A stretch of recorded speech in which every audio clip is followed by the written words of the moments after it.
درەنگانێکی شەوی ڕابردوو چەکدارانی داعش لە چەند قۆڵێکەوە هێرشیان کرێ سەر سەنگەرەکانی هێزی پێشمەرگە لە سنووری داقوق.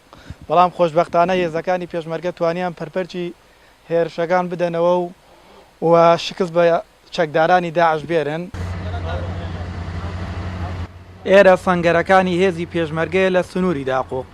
درەنگانێکی شەوی ڕابردوو چەکدارانی داعش پەلاماری سەنگەرەکانی هێزی پێشمەرگەیاندا و لەلایەن هێزەکانی پێشمەرگەیشەوە بە توندی پەرپەرچ درانەوە. بين شو تقريبا لكاجمير ساعات دوني وتقريبا داعش لدو خلو هێرشێکی کرد زۆر بەقوت لەسەری سەنگەرەکانی پێشمەرگە و بەتایبەت لەسەر فەوجی یەکی کاکەی.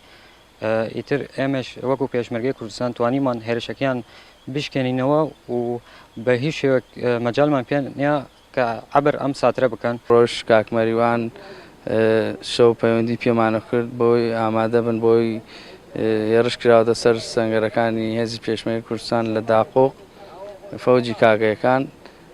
دیارە داعش ئەوێت سنووری داقوق و خورمات و کەرکووک ببەزێنێ بەڵام خەیاڵی خاو دەبێت. شەو سەعات دەونێ و دوێکە شەو لە چەکدارانی داعشەوە بژمیان کردە سەرمان بەڵام ئەم لەم سەنگەرەدا پێشمەرگە ورێن هەر بەرزەی وەک ڕەگەرمیانەیەک هەڵێم ئەم ساترە بەرنادێن و دڵنیا بن ئەم خاکی کوردستان حتاک و سای پێشمەرگەوە ماوە هەمویان سەربەرزین.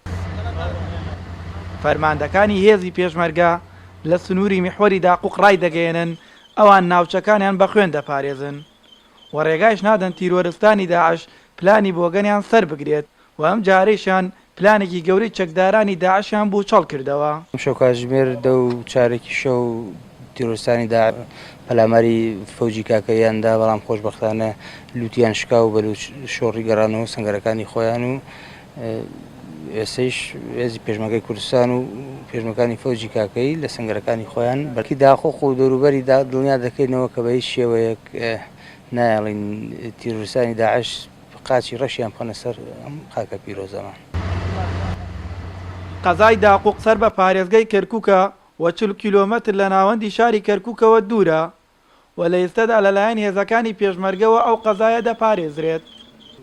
هاوکار حەسەن، گەلی کوردستان، سەنگەرەکانی هێزی پێشمەرگە لە سنووری داقوق.